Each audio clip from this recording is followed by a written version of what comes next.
In the middle of a wide blue river, there was a small green island. The island had tall grass, shady trees, and one very clever rabbit named Pip. Pip was small.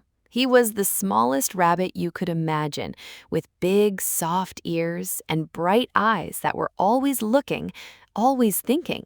He was also the only rabbit on the island, which meant he had plenty of time to think. One morning, Pip decided he wanted to cross the river. He walked to the water's edge and looked left. No bridge. He looked right. Still no bridge. He looked straight ahead at the far green bank on the other side and thought very hard. The river was too wide to jump, too deep to wade, too fast to swim. "There must be a way," said Pip to himself. "There is always a way." He sat down in the grass to think, and that was when he saw it. Just below the surface of the water, a long dark shape was drifting slowly by. Then another, then another. Pip leaned forward and looked more carefully. Crocodiles, big ones and little ones, old ones and young ones. Long, slow, sleepy crocodiles drifting through the river like bumpy brown logs. Pip's ears perked up. A thought began to form. He hopped to the water's edge and called out in his most cheerful voice, "Good morning, Mr. Crocodile." The nearest crocodile opened one heavy eye. "Good morning, Rabbit," he said in a voice like rolling gravel. "Can I ask you something?" said Pip. "You may," said the crocodile. "How many crocodiles are in this river? Do you know?" The crocodile blinked slowly.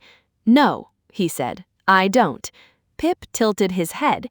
"You don't know? That is very surprising. I know exactly how many rabbits are on this island. Don't you think you should know how many crocodiles are in your own river?" The crocodile was quiet for a moment. "My grandfather never counted us," he said at last. "My father never counted us, and I have never counted us either. We don't know how." "Well," said Pip, sitting up very straight, "would you like to know?" The crocodile's eye opened a little wider. "Yes," he said slowly, "I think I would. Then here is what we must do. Call every crocodile in the river together. Line them up in a row from this bank all the way to the other side. I will count you all and tell you exactly how many there are." The big crocodile thought about this. Then he lifted his great head from the water and let out a long, deep call that rumbled across the river like thunder. They came from everywhere, big crocodiles and small crocodiles, young ones and very old ones, fat ones and thin ones. They rose from the deep water and the shallow water, and the muddy bends and the sunny stretches, and they lined themselves up in a long row, nose to tail, from the island all the way to the far bank, just as Pip had asked. The big crocodile looked back at Pip. "There," he said proudly, "we are all here. Please count us, Mr. Rabbit." "I will," said Pip. "Hold very still." And then, before any of them quite realized what he was doing, Pip hopped lightly onto the first crocodile's back. "One," he called. He hopped to the next. "Two," and the next. "Three." He went hopping along the line, light as a feather, one crocodile at a time, counting cheerfully as he went. The crocodiles held very still, concentrating hard, feeling very important. 14, 15, 16.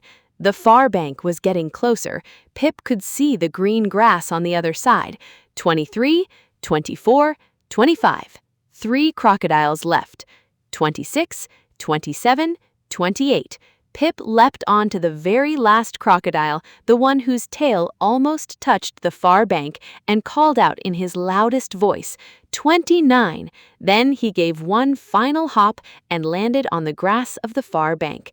He turned around and faced all 29 crocodiles lined up across the river, watching him with their great golden eyes. There are exactly 29 crocodiles in this river. Now you know. The big crocodile swished his tail with pleasure. 29, he said. "We are 29. Thank you, Mr. Rabbit. You counted every one of us." "Thank you for holding so still," said Pip. The crocodiles murmured happily to one another. 29. They had a number now. It felt good to have a number. Then the big crocodile turned his golden eye on Pip and said, "And now, little rabbit, you must tell us, how many rabbits are on the island?" Pip smiled. "Well," he said, "when I was on the island, there was exactly one rabbit, me, so there was one. But now I am here on this side of the river, so I suppose the answer is 0. There was a long silence. Then the big crocodile began to laugh. It started as a low rumble and grew into a great rolling sound that shook the water. And then all 29 crocodiles were laughing, their long mouths open wide, their tails splashing the river into foam. "You are very small, Mr. Rabbit," said the big crocodile at last, wiping a tear from his enormous eye. "And you are very, very clever. And you," said Pip, bowing his small head politely, "are very kind.